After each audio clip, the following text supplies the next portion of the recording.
Hey there, this is Melissa Riofrio from PC World, and I am here to unbox the Acer Nitro 5 gaming laptop. Sweet! It's a gaming laptop. It is also a budget gaming laptop. It's only $749. Well, that's not bad at all. No, I mean, there are a lot of gaming laptops you can spend as much as you want, but for those of us who can't spend as much as we want, $750 is a pretty good price.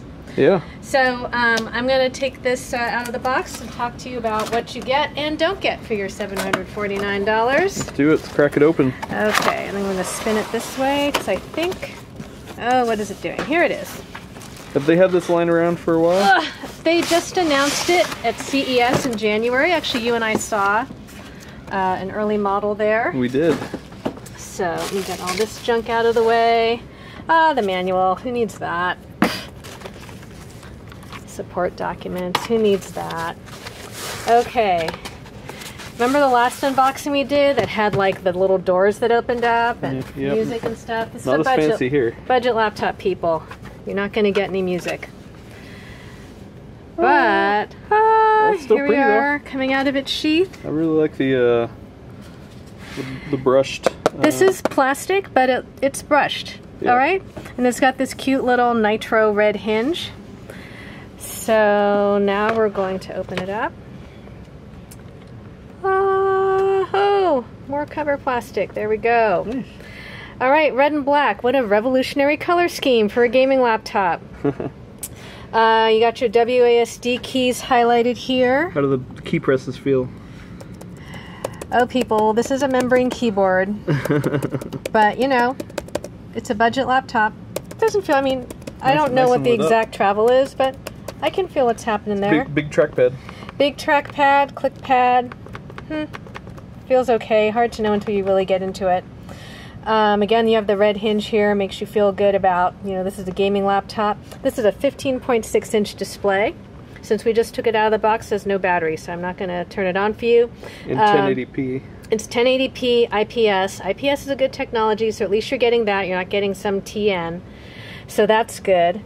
Looks like it says DDR4. Ooh. Yes, so inside of this is a Core i5-8300H CPU, which is one of Intel's new 8th generation Coffee Lake CPUs. Not the super high-end ones that have 6 cores. This only has 4 cores. Sorry. But it does have hyper-threading, which you used to be able to get only on Core i7. So that will let you take better advantage of your CPU cycles. That's actually a good deal. It comes with 8 gigabytes of RAM.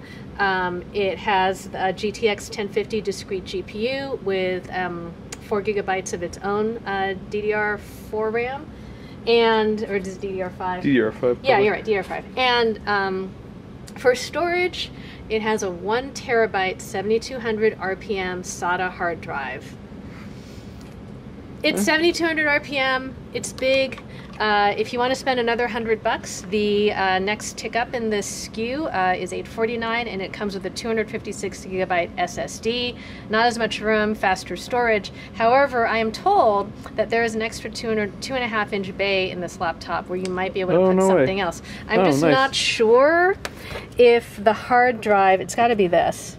I'm just not sure if with the hard drive in there you still get the space, because they only had that little asterisk for the SSD version. But what about the ports? We got full ports. Oh yeah, we got serious ports. I was just looking at all the venting here. I can see the dual fans for the... Yeah, it does look nice. Yeah, it does look nice. Okay, so on this side we have 2 USB-A, whoop-de-doo. 2 of them are Type 2 only, so just for like data and stuff. But they also have, you see the blue here, that tells you that it's a more advanced USB-A. That would be a 3.0. We have a full HDMI here, always a good thing. This is a USB-C 3.1 Gen 1, so it's only 5 gigabit per second throughput, but at least you got one. And not for charging, I assume? No, actually this USB-A port you can charge through. Oh, okay. This is one of those cool RJ45 ports with the drop jaw. I love the drop jaw. It lets you fit in that RJ45 port. This is not a thin laptop. This is 1.05 inches thick. That's still not bad. Still not bad, but obviously I guess they just needed the drop jaw to fit in that RJ45. You have an SD slot here as well, and that's a Kensington lock slot. What about the back? The back, you've just got some serious venting here. You can see that. It looks like fake venting over here or something. See how it's solid here and it's not here? So this must be where the GPU is, perhaps? Because when you think about it, remember when I had it over here? You can't really see probably with the video camera. There are 2 fans here. Kind of. Yeah, I mean, we'd have to take the thing apart, and I don't know if we have time to do that. I probably shouldn't do that before we test it.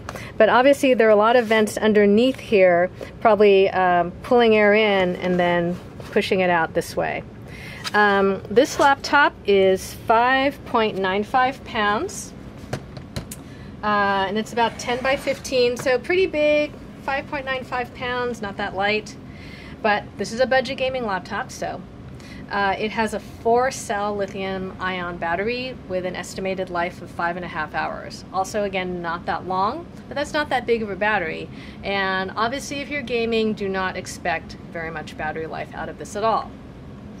But I mean, you know, I would say for $750, the fact that you're getting an IPS screen, you're getting a big hard drive, you're getting the discrete GPU, and you're getting a, you know, current advanced CPU with the hyper-threading, which is very important if you're trying to, you know, goose that 4 cores as much as you can.